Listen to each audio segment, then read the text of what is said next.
Hello students of class 8 standard. Today we will discuss the electricity. Here in this chapter, basic thing first of all I will tell you today. Then I will just tell you the rest of the things which are present in your book, in your syllabus. So first of all here I will tell you the charge and the current. Okay. So charge, basically while we will talk about the charge, then it is actually by convention in electricity, in case of current we will discuss the flow of electrons. Okay, and electron is denoted by E minus, we all know that one. The mass of the electron is nearly equal to m0, means the rest mass of that one, 9.1 into 10 to the power minus 31 kilogram. It is almost negligible mass. Okay, very less, because 10 to the power minus 31 order is there, so that's why it is very negligible.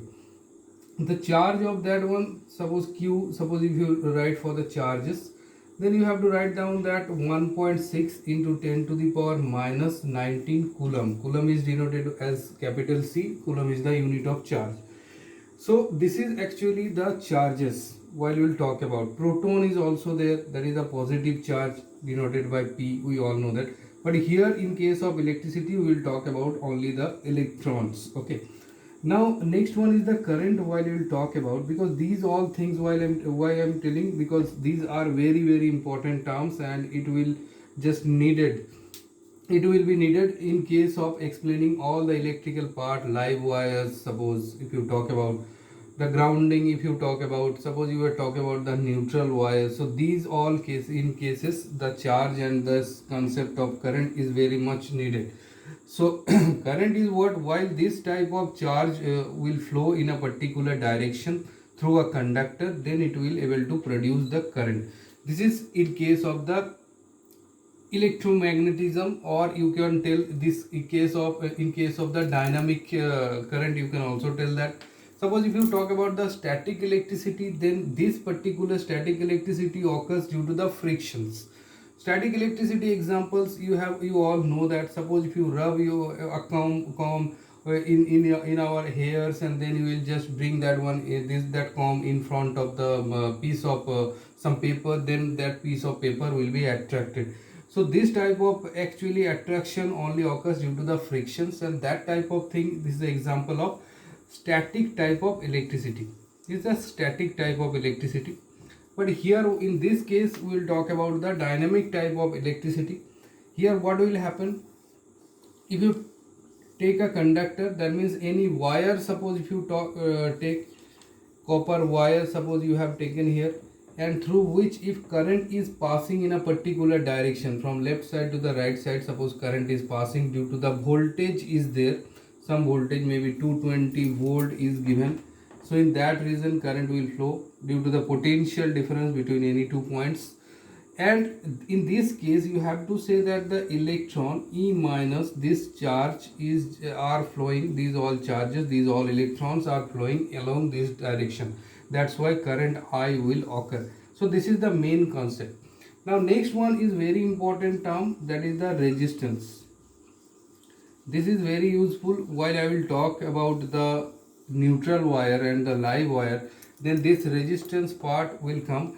And that's why before telling that these all live wires, grounding and all, I am just telling this one. Resistance means what? Resist means what? To oppose something. So resistance means what? Actually this is the thing is present in a wire which will try to oppose the motion of the flow of charges. Okay, that means if the resistance is more, then less current will flow. If resistance is less, then the more current will flow through the circuit. So this is actually the resistance. Okay, suppose I am just giving one diagram to you, that is just try to remember this diagram, because this is very important. Suppose resistance is always denoted like that, this type of thing is actually resistance, and it is denoted by R, capital R. Okay, now suppose current is passing, I current is passing through a wire. Now here in this direction one resistance is kept, and along this direction one more resistance is kept. Okay, this value R1 and this value is R2. Okay, and for your convention that R1 is very greater than R2. That means this resistance is much more higher than this one. Suppose the current is passing through this one, this wire. Then the question is what? Question is that through this wire current will pass or through this wire the current will pass. Thing is that where the resistance is less, at that particular direction the current will definitely flow. Here where the resistance is more here, so definitely current will come to this point and then it will try to follow this path. It will not go in this direction. Okay, that is actually the thing happened in case of the neutral wires. Okay, I will tell you that one afterward. So just try to remember this one. Okay, where the resistance will be more, at that direction current will not flow or less current will flow through the circuit. Okay, so this is the thing. Next one is present in your syllabus, that is the electric meter. Electric meter is a device to measure the amount of power consumption or the energy consumption, or how much unit, in a basic sense we can tell that how much unit of energy has consumed by our home appliances, all the devices. Suppose one bulb which is actually some amount of kilowatt is there. So kilowatt hour, here the board of trade unit or BOT is very important. That is actually board of trade unit, or you can write down the kilowatt hour. Okay, kilowatt hour means 1 kilowatt in 1 hour. Okay, that is the power consumption, that in 1 hour that how much kilowatt energy has consumed by the home appliances. Now we have a relationship that is between energy and power. We all know that energy is equal to power into time. Energy is denoted by E, power is P, and T is the time. So here thing is that kilowatt hour means 1 kilowatt hour means 1 unit. That is our measurement that we have to calculate in our meter. Okay, electric meter. Suppose 30 kilowatt hour is there, that means 30 unit is there. So in this case, while we calculate this one, so thing is that in case of that kilowatt hour, suppose if you talk about that 1 kilowatt hour is equal to 1000 watt hour. Okay, that is only. Now here the relationship between this one, electric power, suppose if you talk about in kilowatt hour, can be written in the form that power in watt into time in hour divided by 1000, because to get the equivalent, suppose I'm just telling you one example here, just that will be clear to you. Then suppose 3000 watt. Okay, that means 3 kilowatt, you can write down simply. So how can you equivalent these two? If you divide this one by 1000, then this particular term will be converted to kilowatt hour. So that's why just 1000 is divided here. So basically you just write down this relationship, that energy in kilowatt, sorry, power in kilowatt into hour, that is actually the energy. So this formula we will use. Okay, that time in hour. So this formula actually we will use here to calculate that one. One example, one numerical I am just telling you, then the idea will be clear to you. Okay, so thing is that suppose one AC air conditioner is just continuously working. Suppose for one air conditioner which is having that is written on the air conditioner, that 3 kilowatt for 6 hours.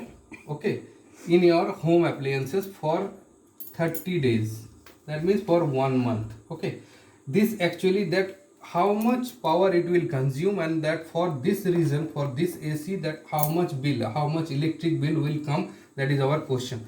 Now we will use simply this formula, that energy is equal to power into time. This formula we will simply use here. Okay, so kilowatt is already given, so we have to find out the energy in kilowatt hour, because 1 kilowatt hour means only 1 unit. So power is given here, how much? 3 time is given how much, that is 6, so 18 you will get here. So this 18 is consumed for how many hours, that is 6 hours. So 18 into 6 you will just get. Then if you multiply this one,